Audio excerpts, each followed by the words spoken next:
Hey everyone, welcome back to the Code and Closings podcast. I'm Evenson, and today I am joined by Armaan Premji, a real estate investor and entrepreneur who went from Mumbai to the US, built a business in land, and expanded into self storage. In this conversation, we talk about building freedom through real estate investing, despite the challenges and setbacks, and what he learned as an athlete and how that translates to being a business owner. Lastly, we talk about how AI is changing the landscape when it comes to the future of investing. Let's get into it. Well, hey, Armand, I know you mentioned that you're calling from London today. I'm here in Arizona. Tell me a little bit more about yourself and how did you get started in this space of real estate? What would you like the audience to know? Thank you for having me on. I started in real estate back in 2018, originally from Mumbai, India. I grew up there, went to the US for my undergrad and decided that I wanted to stay and work there. And I studied real estate finance in college. So I had a little bit of background there, got my real estate license and straight away started working at a brokerage firm, got some experience. Started my business buying and selling land when I was straight out of college, 21 years old, alongside my job. And after about a year, I was able to quit my job. The business was good. The economy was good at the time. I think a lot of it was just luck and timing and just being in the right place at the right time. And I've been doing that ever since. So 8 years ago is when I started this entire operation. Gotcha. That is awesome. And so, what got you interested into this specific field? I know I've been learning more about some of your stories, but could you tell the audience how you found this space and what made it something that you've been sticking with for this time? I found it because one of my professors at USC, well, he was an English professor, and he just made this comment just passing by saying all the people who have made big money in the long run in LA have all been real estate investors. And I at that time, I had no interest in doing real estate, but his comments kind of lingered with me. And about a year later, I was hiking by myself in Yosemite and just reflecting on my life and what I wanted to do. And I was 20 years old at the time. And I remembered the professor's words and I decided, you know what, I'm going to go all in on real estate. So I took real estate courses at school and got into it. And I've always thought of money as a means to an end. So real estate was my path to freedom. It's what's allowed me to live in London and enjoy the life I live now. And I feel very blessed and grateful for it. That is awesome. I actually had a similar story when I got started. For me, it was when I was in college, and one of my mentors, well, who was a teacher at the time, he mentioned that the middle class is shrinking, the rich are getting richer, the poor is getting poorer, and that stuck with me. So that's kind of got me fired up, and I wanted to get in that field. But I'm glad to hear that your story and how you got started. One of the things that caught my attention when I was getting prepared to do this podcast with you, Armand, is that you have a background as a competitive swimmer. And I wanted to know what are some of the things or like attributes that you take away and that you apply to your business. I'll explain real quick. Just for me, I used to play soccer, and a lot of the key disciplines I've found that are repeated over and over in business when it comes to teamwork.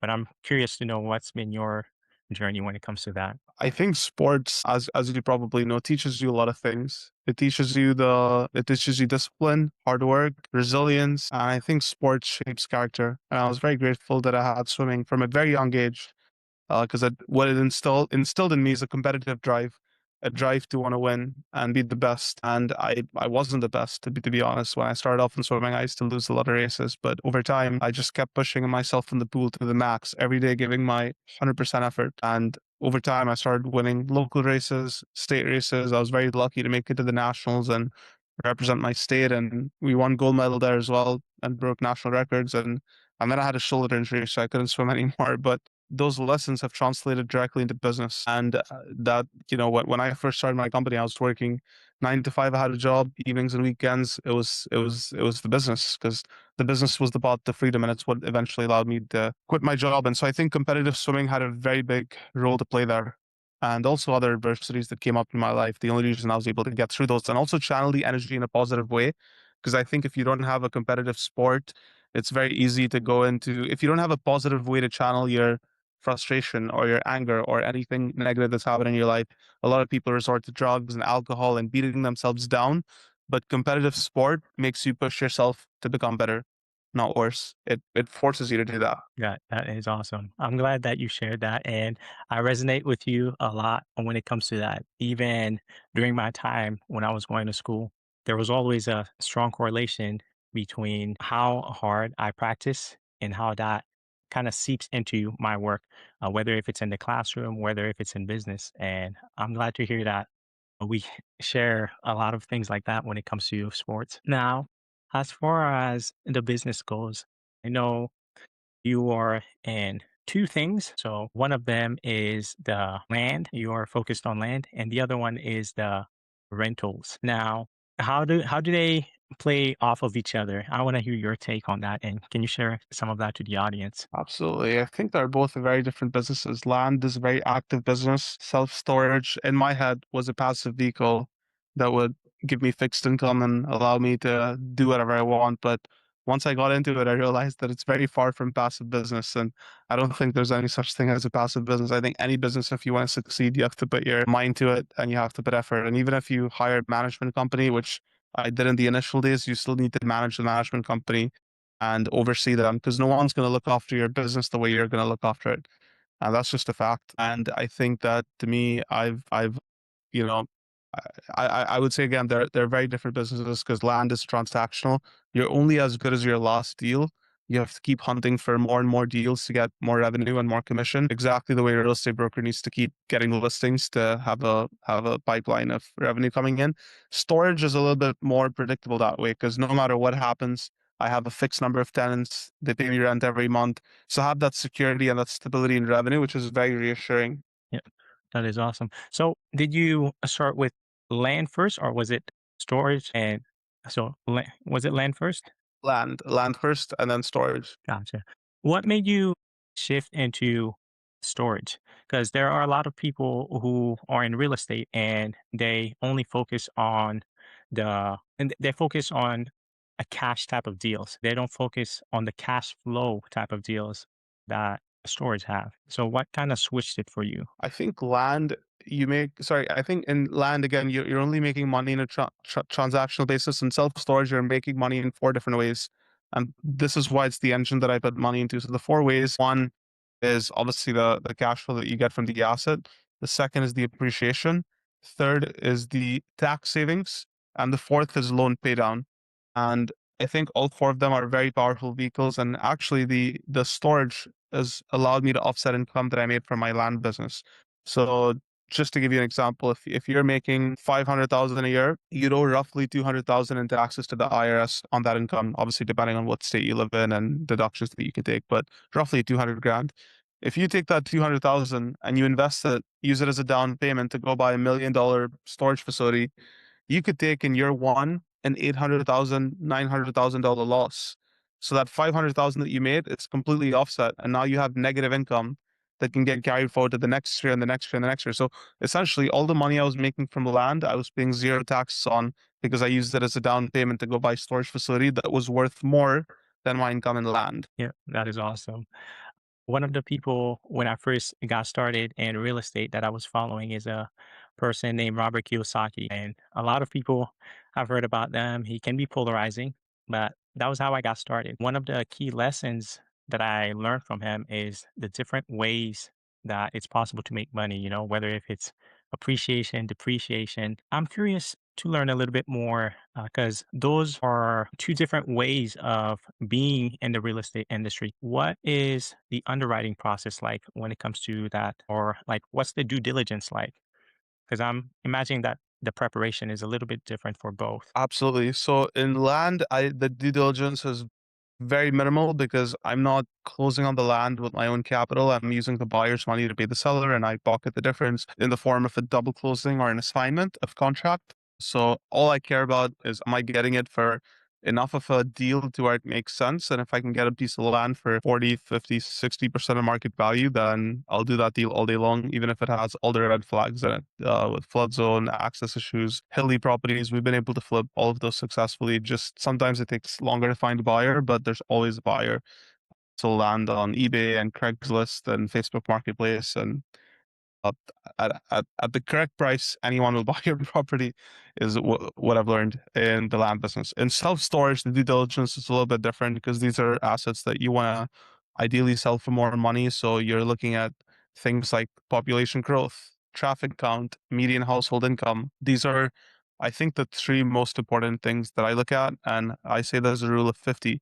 So you want at least 50,000 median household income, 50,000 traffic count, and 50,000 population. And if you have these three, then it's usually a good enough deal. Also, I look at the square foot per capita. So you want a maximum 10 square foot per capita for self storage. If it's more than that, it might be an oversaturated market. And I think the most important thing is just looking at your competitors. Are they offering promotions? How's their occupancy? Are they running a lot of ads to get customers? So I think all of those are very good things to look at when you're evaluating a deal. That is awesome. And so I want to pivot just a little bit. And so I want you to share your story. Let's go back a little bit. I know you started with land, and one of the thing that resonated with me when I first was introduced to you was your story, how you made your first deal. Can you tell us a little bit more about what that process is like? Because I know what my process was like when I got my first deal and how I felt. I want the audience to hear about your side. Sure. Yeah, I would be happy to talk about that. The first deal was, so I got into land business in October of 2018. About 4 months into the business, I was part of a group that would send me leads, and if we did business with any one of those leads, we would have to pay $200 as a marketing fee towards the fund that would run the ads and get us those leads. And the lead was in a city called Gun Barrel City. It was maybe an hour, 2 hours south of Dallas, and so the owner wanted $2,300. I agreed. It was a nice infill lot between two houses. I drove out to the property, took a look at it. It looked fine to me. The comparable sales showed that it was worth more money, and the owner and I agreed with closing costs and everything. And I was in it for about 2,600. I put it up on sale on Facebook Marketplace, and within 3 days, I found a buyer. Met him at a Burger King for 4,400. He handed me the money in cash and had a notary meet us there. He had a deed. I just signed over the deed and took my cash and left. And that was my first deal in the land business. Changed my life. Wasn't $1,800, not a life changing amount of money. I was probably into the business more than that by that point, with all the costs for the courses that I bought and the website and LLC. So I was still in a loss, but what it did give me is confidence that this business model worked, that I had just invented a new way of making money, and that's essentially what set me up for the future deals, which were much bigger in size and magnitude. Gotcha. Were you nervous when you were about to meet them at the Burger King, or what was going through your head at that time? I mean, that was a bit of like, let's just wait and see. Let's not get too excited. I mean, until it's not closed, it's not closed, right? I don't know what the guy looked like, whether he was even going to show up, but there was just no guarantee because this is just someone that randomly messaged me on Facebook Marketplace. But I I I I showed up. It was a very quick meeting. Just lasted a few minutes. Sitting in the car in the parking lot of Burger King, just counting $4,400 in $100 bills in complete disbelief. And then I went to Six Flags right away to celebrate because I wanted exhilaration. I was just feeling so much excitement that I needed a place to go. That's amazing. That's amazing. That is awesome. And so everyone has a different origin story, and it's always amazing to hear what it takes, and how people become, who they are, and how each little thing changed their lives. Now let's transition to more modern. So, and now, do you have a team, and what is it like? And do you still invest in the US? Because I know you are also traveling abroad and living abroad. Or are you doing a real estate over there too? Or is everything focused on the US? Everything's focused in the US. And to answer your question about the team, it's changed a lot over the years. When I started off, it was just me for the first few years, and I had this belief that nobody's going to do the business as well as I can.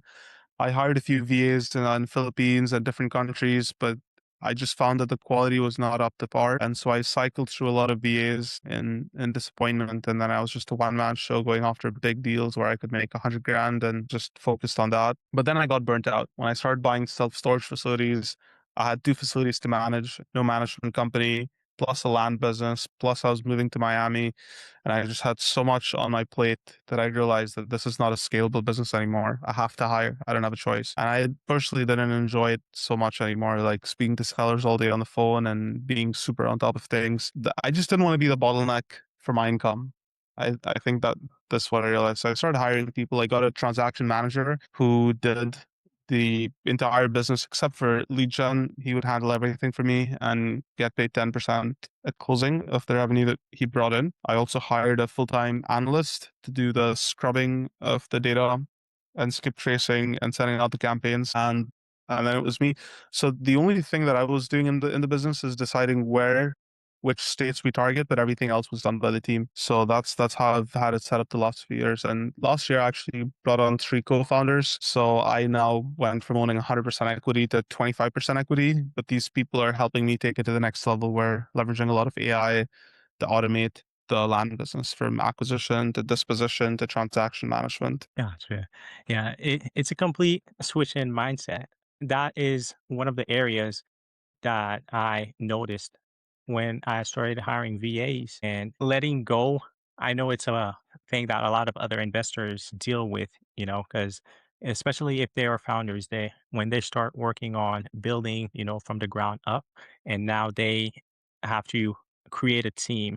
So, how did your mindset shift? And was it like a push that forced you to change how you view things, or was it more like a pull? You got different information and you noticed that this wasn't going to get me to where I want to be. Sorry, could you define what you mean by a pull and a push? Yes. So, for example, like a push is that you notice that you are running into a lot of resistance in your business. Let's say, for example, you realize that you don't have enough time in a day to do everything by yourself. A pull is more so like you've seen someone else who's doing it that way and you've learned from them, and that inspired you to change your business that way. So, what was that Yeah. like for you? I think it was a mix of both. I was getting pushed because I was running out of time and I didn't feel like I had a scalable business anymore. It felt more like a job because it depended on me for income. Even though I could do it on my own schedule, I was still the bottleneck. And it was also a pull because I read this book called The E-Myth Revisited. It's one of the best business books that I've read. And it talks about how every business has three people. You have the analyst, the manager, and the entrepreneur. And when you first start a business, you're all three. But over time, it's very important to separate the three roles. An entrepreneur is the one that dreams, that has the vision, but not the one actually doing the work. The manager is the one enforcing discipline and order and making sure that the analyst shows up on time and does their job. So I found myself being all three, and I realized I have to create separation here. That is great. It's interesting you brought that book up. I've actually listened to the audiobook. I I I read a lot of books. I listen to a lot of audiobooks. That one was unique. It's the first time I've listened to a book that made me cry. Yep. There's a part in that book where I'm getting a little bit sidetracked. There's a part in that book that was explaining about like a family in India and how it was like a mother, what they had to do to create a business and how they were not getting profit from it. So that changed me because it opened my vision. I asked myself, do I want to create something that's more personal, or do I want to build something that's bigger? So, touching in on that, what's your vision when it comes to how you want to build your business, and where do you see it going in the future? I want to build a business that gives me freedom. I think that's the number one thing that I've realized. And with these co-founders that I've brought in, I wouldn't say it's necessarily reduced the amount of work because when you're building systems on AI, it's actually more work. But I've realized that it's short-term sacrifice for long-term gain. So I want to be ahead of the trends, on top of the trends. And I think a lot of it is just good fortune, right place at the right time.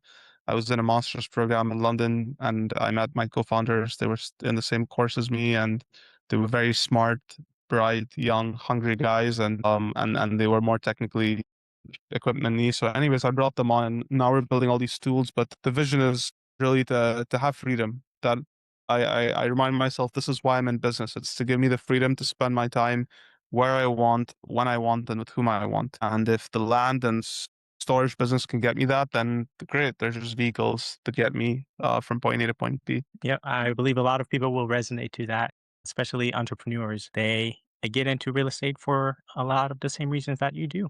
They want freedom. They want to be able to spend their time, you know, with who they want, how they want, and yeah. So I'm glad you shared that with the audience. Now, so you mentioned that you brought two co-founders, correct? Is it two or two It's co-founders? three. Three co-founders. Okay. And one of them is specifically on AI. I know at this time that we're talking, that's been one of the main things that's been changing the game, you know, when it comes to real estate and other businesses. What role does AI play in yours? And where do you see that going forward? AI is playing a very big role. I mean, again, it's helping us with every part of the business. AI is now valuing land for us. It's telling us what the fair market value is. It's making offers. It's negotiating. It's going back and forth on email. It's addressing concerns that sellers have. The second leg that we want AI to work on next is the dispo side. We want AI to put properties up for sale, negotiate with buyers, get properties sold as quickly as possible for the most amount of money. And the third leg that we want to use AI for is transaction management. We actually want AI to work with the real estate attorneys and title companies and see deals from start to finish being handled. I know it's a very ambitious task, but we're optimistic that with the advancements in AI, given enough time, we can probably get 95% of the way there. Yeah, that's a whole lot. And yeah, it's amazing to see how things are changing rapidly. And it's not just in the real estate industry, but many different industries overall. So now for you specifically, which area has it made the biggest impact in your business? Because is it more on the dispo side? Is it more on the analyzing side? Or is it more on the acquisition when you are looking to find different deals?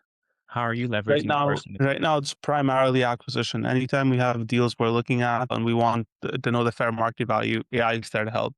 Land, it's so difficult to pinpoint an exact value because there's so many things that affect land. Access, easements, topography, zoning, the shape of the property, the soil quality. There's so many different soil types and each comparable sale is different from the next. You can have two 1 acre properties in the same zip code and have completely different valuations. And I think AI is able to process all that data and analyze it better than humans can. So I think, yeah, I feel like that's a really good use case for AI in our business, at least. Absolutely. It even takes more off of your plate, and give you more of that freedom that you're seeking. So at this stage right now, what has been your biggest challenge in your journey so far? And how have you been overcoming them? I think the biggest challenge has been people. I like to think that I'm a good entrepreneur, but I'm not a good manager. I think managing people is a whole other skill. And I have not always had the most luck with people. I think the first few hires that I had, as I told you, the VAs, it wasn't a good cultural fit. I hired a few transaction coordinators. It worked out with some, but didn't work out with the others. And since our business is commission only, finding good, reliable TCs who can stay with us long term has been a challenge. We have found people that have stayed for a year, 2 years, made us good amount of money, and then they move on to the next thing. But I think, yeah, just finding good fits long term is definitely a challenge. Got it. Is it your way of going about finding people, especially for your TCs, is a little bit different than how most other people are doing it in real estate? I know from one of your previous interviews, you mentioned that you are finding people who are already real estate agents, realtors, and Yeah. you acquire them into your business. What is the training process like? Do they already come with, like, all of the mindset, or do they come with they should come with the skills, I'm imagining. So what is that like for you? So as you rightly said, I like people with experience, and I find that one of our most successful TCs, just to give you an example, he worked as a realtor for us. He listed our properties, and he was super on top of things. Would text me right away. Would be very proactive, and those are usually the kind of people that are the most successful in the land business because you're speaking to so many different sellers. Being organized is so important. Sending out DocuSigns quickly before the seller changes their mind, and I found that people with those skills are usually the best. I found that, yeah, realtors, they're very used to the commission model where you eat what you kill. So I found that to be, those are usually the best hires. People that need stability and a fixed salary are not the best people for this job. Gotcha. Yeah, because they're without having s part of that experience, it's too much of a switch. So, Yes. well, we're reaching the closing part of the podcast, Armand, and I have two questions for you. One is, who were your role models growing up, and who, how have they shaped you into becoming the business owner that you are today? My dad was the biggest role model for me. Ever since I was a teenager, he would always take me to the office, make me meet his employees. Whenever he'd take us to nice restaurants, he'd always tell us to afford these things, you need money. So he always stressed the importance of money. And my journey to become an entrepreneur was largely due to him and what he taught me when I was a kid. Also, when I moved to Dallas to start my real estate business, I had no job, no experience. I just moved there because I thought it's a good place to live and a good place to make money. And he gave me 50 grand to help me get started. And eventually I was fortunate enough to where I was able to pay him that back and business did well. But without his support, I would have never been able to get there. In regard to public figures, I'm a lot like you. I love to read. Lifelong, I consider myself a lifelong learner. Self improvement is something that's very important to me. So a lot of good books that I've read along the way, as we mentioned, Rich Dad Poor Dad, Think and Grow Rich, The 10X Rule by Grant Cardone. I really like to be around people who started off with nothing and made it big. And these are usually the people. A lot of role models or people in their life that I meet. Gosh, I appreciate you for sharing that. And the last question that I have for you is, what's the question that you wish that I asked you? About challenges that I had in the business because I was very lucky that, and I'll go ahead and answer the question as well. I think in the early stages, I've spoken about my successes, but I haven't spoken about my failures. And I think failure teaches you more than success does. My business scaled very quickly from making $2,000 on a deal to making $50,000 on a deal to making $100,000 on a deal to making even more than that. And things were great when interest rates were zero and it was COVID and there was money flowing around and you'd get three offers within a week above asking price. I mean, those were amazing days to be in this business. Today, it's a very different story. There's so much more competition. Land is harder to sell. Sellers are less motivated. And the ones that are motivated have already been contacted by 50 wholesalers like myself. So we're in a very challenging environment. And one of the things that I want to talk about is the importance of pivoting in business. I had success and I don't think I pivoted quickly enough. I kept investing in direct mail, thinking it would do well. And when I first got started, I was making $10 in revenue for $1 in mail. Over the years after COVID and interest rates went up, it became $5, then $3, then $2, then less than $1. I was actually losing money in direct mail. And had I just realized this trend earlier and pivoted quickly enough, I could have saved myself some huge losses that I made. And so I think knowing when to pivot and knowing when to change strategy is something I would have done differently had I could I yeah, if I could go back in time. Yeah. Yeah, that is great. Yeah. A lot of people have moments that lessons that they've learned, you know, Yep. things that they wish they could shape. I appreciate you for sharing that with the audience and for taking the time and joining us today. And yeah, I look forward to your continued success. And when it comes to you, how can we connect with you? LinkedIn is the best way. My name is Armaan Premji. You could just look me up there. That would be the best way to reach out. Thanks very much. Awesome. Thank you again for taking your time, Armand. I appreciate you for joining us on the Code and Closing podcast. And have a great rest of your day. Looking forward to talking with you in the future. Bye. Thank you. You as well. Have a good one.